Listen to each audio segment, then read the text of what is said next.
Hello, growers. Say goodbye to heavy sandbags and hello to Modern Growers Quick Hoops Low Tunnels. Protect your plants from pests, wind, rain, and frost without the hassle of sandbags or flimsy hoops. Our patented design eliminates the need for clamps and ropes, while the unique wire system keeps covers secure yet easily accessible. Tested in the strong winds of New Zealand for over 20 years, Quick Hoops are light, strong, portable, and versatile. Most importantly, they're designed for field use. These aren't some lightweight system that only looks great in a greenhouse. Our hoops are designed to last in harsh field conditions. Use them with any covering to grow year-round and safeguard your crops. Shade cloth, frost blanket, insect net, clear poly, no problem. Quick Hoops can handle them. Get Quick Hoops today at shop.moderngrower.co and protect your crops for years to come. Thinking about that 50 hogs the first year, for a lot of new farmers, I think that's pretty good for people starting out. When you look at those 50, what'd you do to get the word out about those? Facebook. I've always thought to tell how I've built my business and done stuff. It's funny to talk about Facebook or social media type stuff, but it's so well known. I built my business where I'm at now. I shouldn't be successful. I've been an auctioneer for 11 years, and the success rate of an auctioneer is about 1% being successful, even less.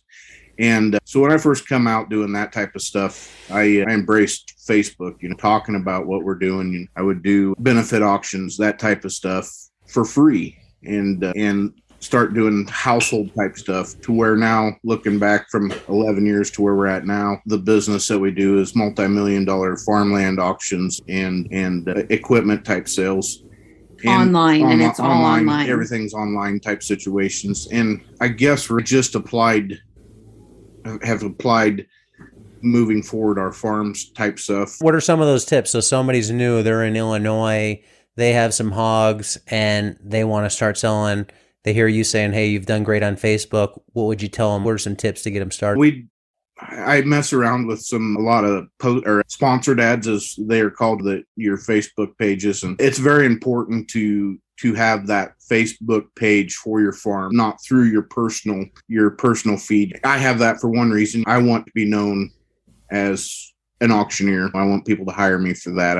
Obviously our full-time living's not here on the farm yet. Yeah, maybe someday it will be. So embrace that technology. We do target the audience too. Yeah. So a lot of people that aren't familiar with the algorithms, and of course that's constantly changing. I don't even begin to understand all of it, but when we do the boosted ads, then we create our own target audience. We go within 65-mile radius, people ages 18 to 65, men and women that maybe have these interests, agriculture interests or similar interests as ours. And then it does it itself. It does the work for us. And what's the wording you think works? Is it grass fed? Is it farm raised? Is it local?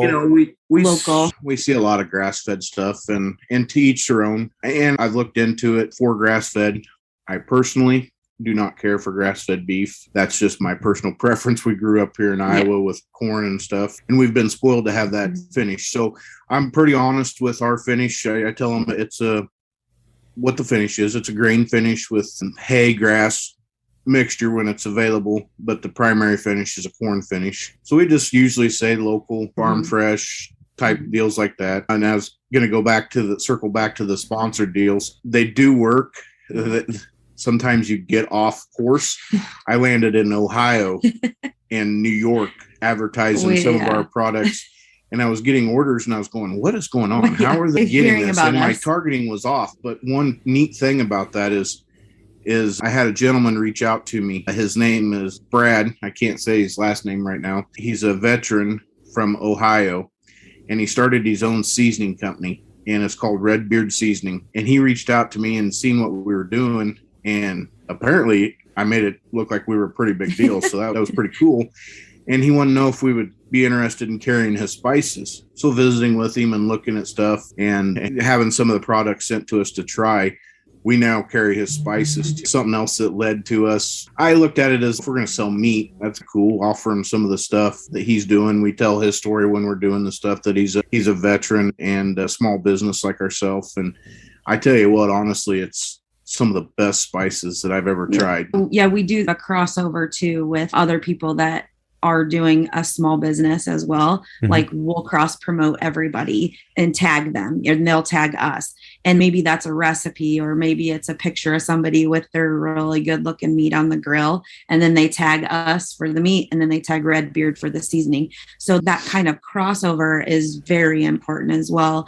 And just giving your fellow small business owner or farmer that shout out, I think is huge. And I think people really like to see that support and something positive, obviously, through all the negativity that we've all experienced in the last 2 years. That's something that has been pretty key. And that's something that I've applied from our full-time work and what I do is the referrals. And we get a lot of, there's guys that, hey, this is what I'm having tonight, the pork chops or steak from Pleasant Valley Farms. If you're looking to purchase meat, give them a shout out. I encourage some of those guys to do that stuff when they send that to me in private and stuff. And it's, if they're open to it, it's very successful because, again, just like my work full time, a lot of it can be word of mouth, how you continue to get some of that stuff. And word of mouth type advertising is far superior than anything you can pay for. And another avenue we was talking about Facebook is all these swap sites groups. There's that